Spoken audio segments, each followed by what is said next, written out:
All right. Up next will be Chuntel and James. Okay, can everybody hear me okay? Perfect. So, good evening. My name is Chuntel, and my co founder is James, and the name of our startup is Cut the Cord. So, guess how much I'm paying per month for cable TV service? $180. And I'm not happy about it at all. And I've had this conversation with many of my friends who are also not happy about what they're paying for cable TV service as well. It's costly, number one. Number two, you get so many channels that I don't even watch all the channels that I have in my package. And some of the channels are repeat channels. So now that I have your attention, I'm going to turn it over to James so he could tell you just a little bit more about who we are. James? Thanks, Chuntel. So we are providing a free live TV streaming comparison service that saves you money. For example, Chuntel is stuck in her long-term contract with a big cable company paying $180 per month. The most expensive live TV streaming service, Fubo, is only $80 per month with the month-to-month subscription.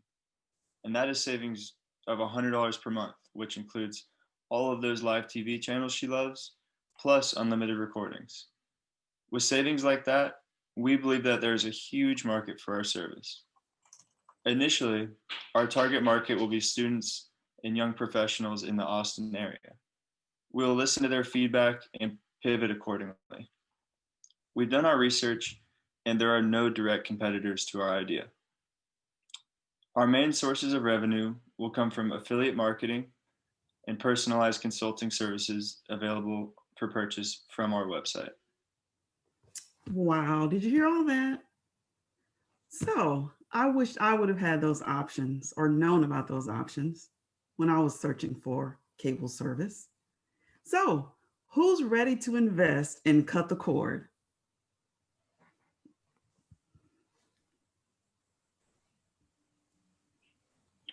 Thank you, Chuntel. This is Linus. One question that I have for you. There seems to be sort of wide open access to information that one could presumably be able to go independently and search through the web what the price offerings are of the different offerings. Could you maybe speak to the value proposition of your product? Why I would go with that as opposed to doing independent research? Yeah, Linus, thank you for asking. So, we're just making it a little easier for everyone. We're kind of building off of the model. I don't know if you guys have heard of the zebra, but we're kind of building off of that model where you can go and look at insurance providers and get pricing from different car insurance as well as homeowners insurance providers. Where we're looking at that model and kind of building off the same, you can go to our website, look at all of the live streaming TV options and what they charge and what they offer, as well as allow you to pick and choose some of your favorite channels. And those live streaming options that have your favorite channels will appear with the pricing. So it's kind of a one-stop shop. That way you don't have to look all over the internet for live streaming TV options. Hi, so I have a quick question, my question is on the audience. You mentioned college students and young professionals. Do you have research and numbers of how many of them actually pay for their own streaming? Most of them are still on their family packs with their parents. So that's the thing to consider. And I love the model that you're referring to, but there's a key note to this. Your insurance, when you're a young professional and a college student, it's like adulting. It's like, oh my God, what insurance do I get? And so there is this instinct to have a trusted guide. But when it comes to service streaming for young professionals, they either don't pay for it themselves because they have it on their friends or they have it on their parents, so they don't even need it. And then when they do need it, they are usually the actual person doing the research for their parents. So have you considered actually shifting your audience to an older audience? So these would be probably looking at between 40 plus, where they don't like they're like still really confused. They are very habitual, so they don't like changing, and they're not top innovators. So to Linus's point, who innovators who are, they just naturally do research. So these are the people that are late adopters in this live streaming service game. So I was just curious if you guys have considered that. Yeah, we did initially, then we changed it back to young adults. And so we'll take your advice on this one and go back and kind of extend that age range. James, did you want to add anything to that? The thought process that I had about this, so I, as a college student, when I moved into my first apartment, with a group of friends, we had no idea who to go with, what company. So we just went with what we knew our parents went with, and like AT&T is what my friends and I have chosen for the past few years.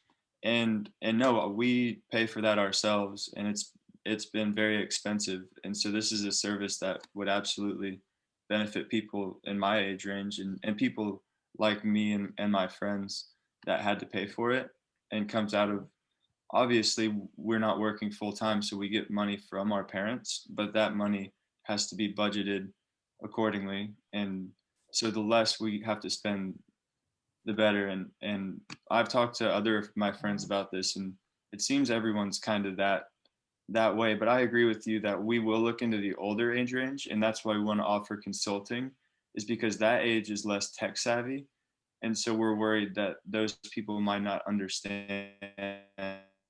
And so we want to offer consulting on our website for those people that are more confused and just have general questions, so we can guide them to, say, have the right amount of internet for their streaming services. So Judges, we have time for one more question. okay, I'll message you guys privately on that. Thanks. Sounds good. Thank you so much. I would like to ask you guys, is the final question, and how, in regards to making money, how do you guys plan on making money? Would you get kickbacks or referrals from these companies for signing people up, or how would that work? So that's the ultimate goal. Initially, we'll use our own personal finances. We're gonna look into some affiliate marketing. And like I said, the ultimate goal is to, in other words, if we refer, if someone subscribes to Fubo or Fubo TV, then we hope to get some type of compensation from Fubo for referring that person over to their TV service once they subscribe.